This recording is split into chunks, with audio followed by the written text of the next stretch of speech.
go.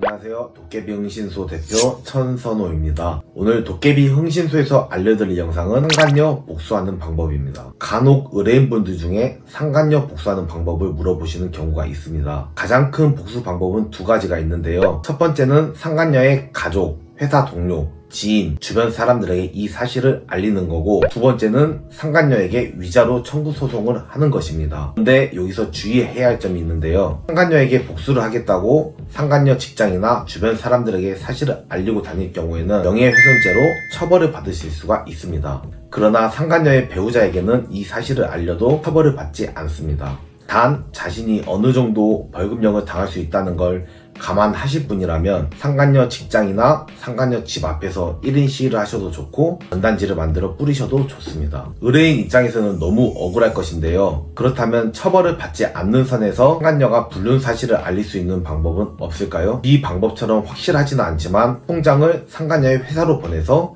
알릴 수 있는 사실도 있습니다. 실제로 있었던 한 사건을 예로 들어 말씀 한번 들어보겠습니다. 같은 직장 내에서 불륜이 일어났었는데요. 이를 알게 된 부인은 남편이 자고 있는 사이에 남편의 휴대폰 사진 속에 저장되어 있는 상간녀와의 불륜 사진을 상간녀 주변 사람들에게 폭로하였고, 이를 알게 된 상간녀는 부인을 명예훼손으로 고소하였고, 부인 또한 상간녀에게 소송을 진행하였습니다. 법원은 두 사람에게 모두 책임을 물었고, 법원의 판결은 부인에게는 명예훼손으로 200만원을 물어내라는 판결을 내렸고, 상간녀에게는 정신적 피해 보상금 700만원을 배상하라고 판결을 내렸습니다. 평균적으로 상간녀 소송 시 1000만원에서 2000만원 정도 배상을 받으실 수 있을 것입니다. 두 번째로는 상간녀에게 위자료 청구 소송을 하는 방법이 있는데요. 하지만 상간녀는 자기 보호하기 바쁘고 이 잘못을 부인하는 것이 대부분일 것입니다. 이럴 때 가장 중요한 게 증거 자료인데요. 시간순으로 정리를 잘 하신 후에 승소를 이끌어내실 수 있을 것입니다. 만약 배우자분과 상간녀가 모텔에 출입하는 장면을 목격하셨다면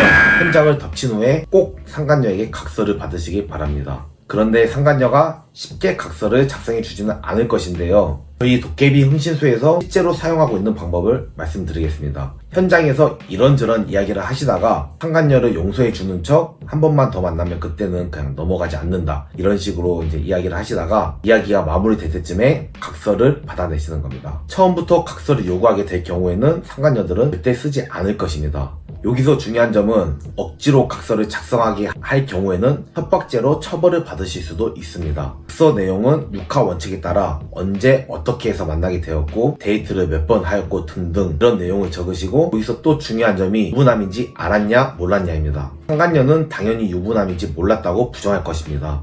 하지만 순간 잘 타이르셔서 사실대로 적으라고 말을 하신 후 각서를 받아내는 것이 중요합니다. 오늘은 상간녀 복수하는 방법에 대해서 간단하게 설명을 드렸는데요. 도움이 되셨다면 구독과 좋아요 부탁드리겠습니다.